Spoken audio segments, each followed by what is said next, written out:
Hello दोस्तों, नमस्कार। आप सभी का वीरू सर जीएस क्लासेस में बहुत बहुत स्वागत है। आज हम लोगों ने एक तरफ आप देख रहे हो कि लगातार वीडियो आपको मिल रहे हैं मानचित्र के। मैपिंग की क्लासेस शुरू हो चुकी हैं जिसमें हम लोग पढ़ रहे हैं विश्व के महाद्वीपों के बारे में पढ़ रहे थे, जिसमें हमने ऑस्ट्रेलिया आपको कंप्लीट करा दिया था और दक्षिणी अमेरिका की ओर प्रस्थान कर चुके थे। आपको लगातार वीडियो और उसकी नोट्स मिल रहे हैं। आज से बच्चों ने कहा कि सर सीटेट का एग्जाम है, कुछ सीटेट के बारे में प्रयास किया जाए। तो सीटेट का पूरा ईवीएस का जितना भी पैटर्न है हम आपको पढ़ाने वाले हैं, वो भी बिल्कुल निःशुल्क पढ़ाने वाले हैं। तो आज हम लेके आ गए सीटेट के बारे में जानकारी। सीटेट के बारे में जानकारी क्या है, तो सबसे पहले हमको ये समझना है बेटा कि सीटेट का पाठ्यक्रम क्या होगा। बहुत सारे बच्चे अब की बार सीटेट का फॉर्म भर दिए हैं और जो अभी नहीं भरे जल्दी से जल्दी भर दो भाई, क्योंकि सीटें बहुत ही कम है। सीटें कम होने का मतलब आपके आसपास नहीं मिलेंगे, ठीक है ना। तो सीटेट का फॉर्म बहुत जल्दी भर दो जो बच्चे अभी तक नहीं भरे हैं। सीटेट का पाठ्यक्रम क्या होगा, थोड़ा सा पैटर्न में चेंज हुआ है। देखो एग्जाम की बात किया जाए तो कहीं ना कहीं सीटेट में आप देखोगे, सीटेट में सब कुछ आसान रहता है, केवल एक ही सब्जेक्ट क्या होता है, उतार चढ़ाव होता है। वो सब्जेक्ट है बेटा ईवीएस। कौन है? ईवीएस। जो भी घटेगा बढ़ेगा वो किसमें होगा? ईवीएस में होता है। तो ईवीएस के पैटर्न में लगातार परिवर्तन देखने को मिलता रहता है। देखो मेरी बात को बड़ी गंभीरता से लेना, जो मैं बताने वाला हूं पाठ्यक्रम के बारे में समझाने वाला हूं, इसको समझ लेना, तभी तैयारी करना, आगे प्रारंभ करना। तो हम लोग सीटेट के सिलेबस के बारे में चर्चा कर रहे हैं और ये सिलेबस है 2023 का। कब का है भैया? 2023। सीटेट जो जुलाई में होना है 2023, उसी के बारे में चर्चा कर रहे हैं और हम आपको बताने जा रहे हैं, कुछ बातें इनको समझना है। सबसे पहले जैसे पाठ्यक्रम के बारे में चर्चा करते हैं तो पहली चीज तो आपको पता होना चाहिए सीटेट के पाठ्यक्रम में ईवीएस कितने नंबर की आती है। तो भैया सबसे पहले आपको पता होना चाहिए 30 नंबर की होगी। ईवीएस जो होगी आपकी इन्वायरमेंट वाला जो सेक्शन होगा वो 30 नंबर का होगा। अब ये जो 30 नंबर होंगे बेटा, ये 30 नंबर दो भागों में बटे होते हैं। याद रखना 30 नंबर जो होंगे वो दो भागों में बटे होंगे। पहला जो भाग होगा वो 15 नंबर का होगा और दूसरा जो भाग होगा ये भी 15 नंबर का होगा। 15 15 कितने हो जाते हैं? 30 हो जाते हैं। अब ये जो 15 नंबर है, जो ये 15 नंबर क्या मामला है समझना। 15 नंबर की बात किया जाए तो 15 नंबर में डायरेक्ट फैक्ट आते हैं। डायरेक्ट फैक्ट आते हैं। अब डायरेक्ट फैक्ट कहां से आते हैं, तो आपने एक किताब का नाम सुना होगा, हाँ, एनसीईआरटी। आपने सुना है एनसीईआरटी के बारे में। एनसीईआरटी की जो किताब है बेटा, इससे डायरेक्ट 15 नंबर के आते हैं। कक्षा 3, कक्षा 4, कक्षा 5। कक्षा 3 की किताब, कक्षा 4 की किताब, कक्षा 5 की किताब। ये जो किताबें मैंने यहां पर लगाई हैं ये किताबें, इन किताबों से प्रश्न आएंगे और ये कितने नंबर के होंगे? 15 नंबर के होंगे। कितने के होंगे? 15 नंबर के। डायरेक्ट फैक्ट आएंगे। डायरेक्ट फैक्ट पूछा जाएगा, हाथी कितने घंटे सोता है, सांप के कितने प्रकार हैं, इस तरह के क्वेश्चन आएंगे। कि आप क्वेश्चन ऐसे भी आ सकता है कि बताइए, आप मान लो गुजरात गए तो वहां का पसंदीदा भोजन क्या है, बाटी चोखा कहाँ का भोजन है, इस तरह के प्रश्न आते हैं। डायरेक्ट फैक्ट पूछा जाता है।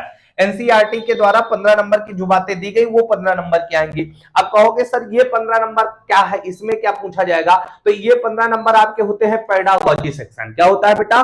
Pedagogy section. 15 नंबर के डायरेक्ट क्या आएंगे? फैक्ट आएंगे और 15 नंबर का कॉन्सेप्ट होगा। कॉन्सेप्ट क्या होगा? जैसे आप क्लास में गए और आप क्लास में पढ़ा रहे हो मरुस्थल, तो क्या मरुस्थल के बारे में जैसे पूछा जाए, आप क्लास में गए और पढ़ा रहे हो मरुस्थल, तो क्या मरुस्थल को दिखाना उचित होगा कि उसका वीडियो आपको बच्चों को दिखाना सही रहेगा, या बच्चों को लेके मरुस्थल जाओगे, इस तरह के बातें आएंगी।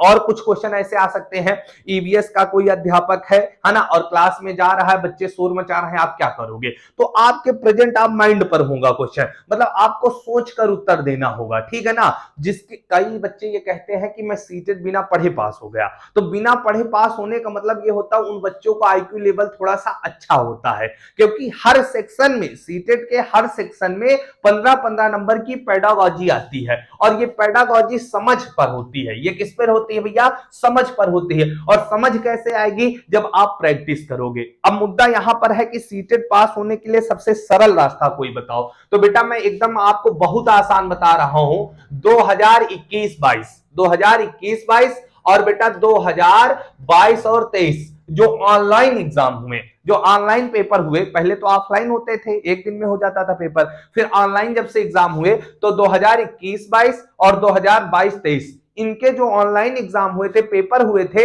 इन पूरे पेपरों को, केवल 2 साल के पेपरों को, ठीक है ना, 21-22 वाले 2 साल के पेपरों को ऑनलाइन आपको मिल जाएंगे, साइट पर मिल जाएंगे। उनको निकाल कर प्रैक्टिस कर लो, आपको कोई पास होने से रोक ही नहीं सकता है। सीटेट हूबहू वही प्रश्न पूछता है, रिपीट कर देता है वही प्रश्नों को। तो भैया सीधी सीधी बात है, इन प्रश्नों को आप डायरेक्ट क्या करो, एक बार हल कर लो और आपको क्या हो जाएगा, प्रैक्टिस कर लोगे तो आपके अंदर समझ आ जाएगी। अब कहोगे ये प्रश्न कैसे होंगे, हमको तो मिल नहीं रहे या हम कैसे कर पाएंगे? तो बेटा हम इसी चैनल पर इन्हीं प्रश्नों की प्रैक्टिस कराएंगे। देखो हम 2 चीजें लेके चल रहे हैं, इन प्रश्नों की प्रैक्टिस अलग से कराएंगे और ये कॉन्सेप्ट वाली जो बातें होंगी उनको सिलेबस टॉपिक वाइज कराएंगे, टॉपिक वाइज कराएंगे। तो समझ रहे हो ना हम किस तरह से आपको पढ़ाने वाले हैं। तो टॉपिक वाइज अलग क्लास ले लेंगे, प्रैक्टिस के लिए अलग लाइव क्लास ले लेंगे। तो भैया इन 2 सालों की लाइव क्लास के माध्यम से पूरे ईवीएस का जितना भी सिलेबस है पूरा कंप्लीट करा देंगे। तो पहली समझ तो आप समझ गए होंगे कि 30 नंबर में 15-15 का होगा, 15 में डायरेक्ट फैक्ट होंगे और 15 में कॉन्सेप्ट होगा जिसे पेडागोजी सेक्शन बोलेंगे। क्या बोलेंगे? पेडागोजी सेक्शन बोलेंगे। समझ गए? पहली चीज तो ये है। अब हम बात किया जाए यहां से कि भैया हमने पास होने का रास्ता आपको बता दिया, 2 सालों के ऑनलाइन एग्जाम जो हुए हैं उनकी केवल प्रैक्टिस कर लो, उनकी केवल प्रैक्टिस कर लो। जिन बच्चों का, समझना यहां से, जिन बच्चों का मैथ सेक्शन कमजोर होता है उनके लिए यूपी टेट थोड़ा कठिन हो जाता है, लेकिन सीटेट क्या हो जाता आसान, क्योंकि सीटेट की मैथ जो होती है बेटा सरल होती है। इसलिए सीटेट को बड़ी गंभीरता से पढ़ो और इसमें नंबर आप बढ़ा सकते हो, क्योंकि ये हो रहा है कि आयोग के द्वारा कहा जा रहा है कि आने वाले समय में बता रहे हैं कि सीटेट और टेट के नंबर जुड़े, तो सब लोग फॉर्म भरो और जरूर इसकी अच्छे से तैयारी करो। सारे बच्चे 130 प्लस लाने का प्रयास करें। समझ रहे हो ना? इसको आपको बहुत गंभीरता से लेना है कि नंबर अब की बार क्या करने हैं, बढ़ाने। पास होना तो आप 90 में हो जाओगे, पास नहीं होना है, आपको अपने नंबरों को क्या करना है बेटा, बढ़ाना है। नंबरों को बढ़ाने के लिए चीजों को समझना होगा। अब ईबीएस के बारे में बात किया जाए तो ईबीएस का सिलेबस क्या है, जो 15 नंबर का कॉन्सेप्ट वाला जो सिलेबस है उसका सिलेबस पैटर्न क्या होगा बेटा, तो एनसीईआरटी के अनुसार कहा गया है बेटा, एनसीईआरटी के अनुसार कहा गया है, समझना, इसके अनुसार ये बात कही गई है कि जो सिलेबस है आपका वो सिलेबस में 6 बिंदु है, मेन तो 6 बिंदु है। पहला, समझना यहां से हम लिखे दे रहा हूं, पहला 6 चैप्टर मेन दिए गए, दूसरा, तीसरा, चौथा और ये पांचवा, पांचवे के बाद छठवा, ये 6 चैप्टर मेन है। कौन कौन है बेटा? जिनको हम लोग बोल रहे हैं परिवार एवं मित्र, भोजन, जल, आश्रय, यात्रा, हम जो सोचते हैं वो करते हैं। मतलब आप यहां से देखो, हम यहां से दिखा रहे हैं, यहां ये जो 6 थीम है, मेन तो यही 6 है बेटा, जो 6 थीम है आपके सिलेबस में, मेन यही 6 चैप्टर है। अब इन चैप्टरों के अंतर्गत बहुत सारी बातें होंगी, ये 6 थीम दी गई हैं आपके सिलेबस में। सबसे पहला क्या है, परिवार एवं मित्र। एग्जाम में तो डायरेक्ट यहां से भी क्वेश्चन आया है। पहली थीम क्या है, परिवार एवं मित्र है। दूसरी थीम क्या है बेटा, भोजन है। तीसरी क्या है, जल है। चौथी आश्रय, आश्रय को ही आवास बोलते हैं, आश्रय को ही क्या बोलते हैं, आवास बोलते हैं, कि बांस के घर कहां के होते हैं, कहां के घर 2 मंजिला होते हैं, इस तरह के प्रश्न आते हैं, है ना। आवास के बाद क्या होगा, यात्रा होगा, और यात्रा के बाद जो अंतिम चैप्टर है, जो हम सोचते हैं वो करते हैं। पहली चीज तो यहीं से एग्जाम में सीटेट डायरेक्ट प्रश्न पूछा है कि बताइए आपके पाठ्यक्रम में कितनी थीम है। 6 थीम है। कितनी है? 6 थीम है।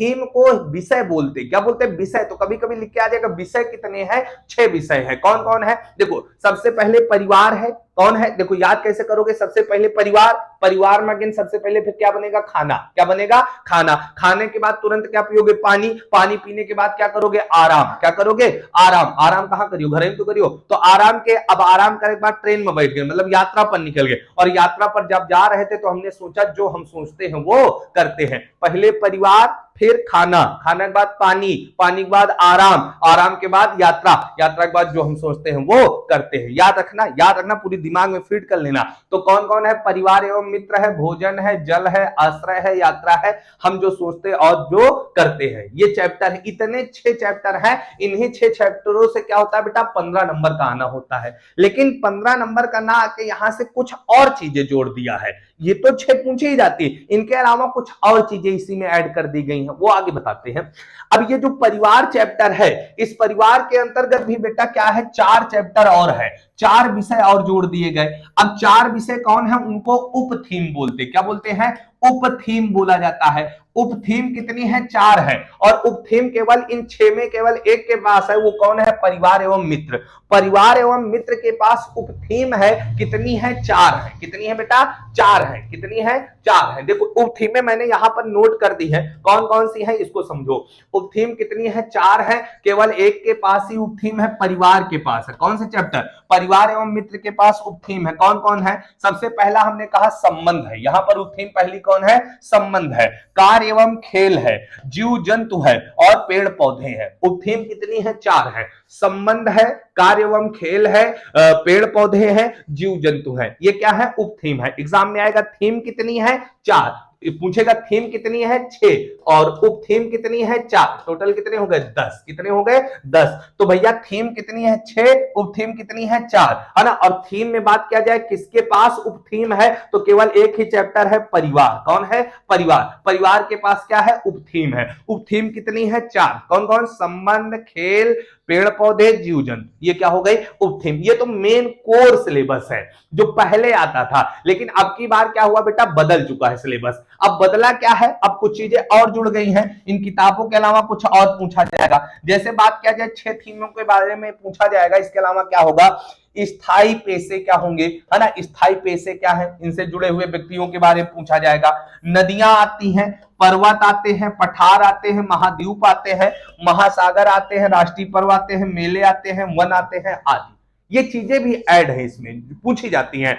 कहां का पहनावा क्या है, कहां का पक्षी कौन सा है, कौन सी चीजें कहां की विशेषताएं हैं, ऐसे भी प्रश्न बन है। तो जितना अपडेट हुआ है सीटेट में, ईबीएस में जितना पैटर्न बदला है, सारे प्रश्नों का संगठन कर लिया हूं। इस तरह की सारी किताबें मैंने क्या किया है, ले लिया है। आपके लिए लगातार सीटें बन रही है, ठीक है ना। आगे हम इसी तरह से कराते रहेंगे। तो ये ईबीएस का पैटर्न क्या होगा, आप समझ रहे हो ना। 15+15 का होगा, 15 की पेडागॉजी, 15 का क्या होगा भैया, डायरेक्ट डाटा पूछा जाएगा। हाथी कितने घंटे सोता है, इस तरह की बातें होंगी। तो डायरेक्ट फैक्ट वाला इधर होगा, ये पेडागॉजी होगी। हमने बता दिया फैक्ट में आपको 15 नंबर को हम पूरा पढ़ा देंगे और इसकी प्रैक्टिस भी इसी चैनल पर करा देंगे। वीरू सर जीएस क्लासेस नाम से टेलीग्राम चैनल है, उसमें आप जुड़ सकते हो। उसमें आप जुड़ जाओगे तो पूरे नोट्स मिल जाएंगे। अब नोट्स का मतलब आप देख सकते हो कि यहां से इस तरह की पूरी पीडीएफ, जैसे इसकी पीडीएफ आपको मिलेगी, वो थीम जैसे अभी बताए। इसके बाद देखो हाथी वाथी का ये पूरा पढ़ाएंगे आपको, हाथी का ये, है ना, ऐसे आपको मिलेंगे। इस तरह से आपको पूरी चीजें आपको मिलती रहेंगी। तो सभी बच्चे वीडियो को ज्यादा से ज्यादा शेयर करें और सीटेट की क्लासें लेने के लिए चैनल पर जुड़ते रहे। वीडियो को शेयर करें, टेलीग्राम पर जुड़ जाए। सभी बच्चों को जुड़ने के लिए बहुत बहुत धन्यवाद।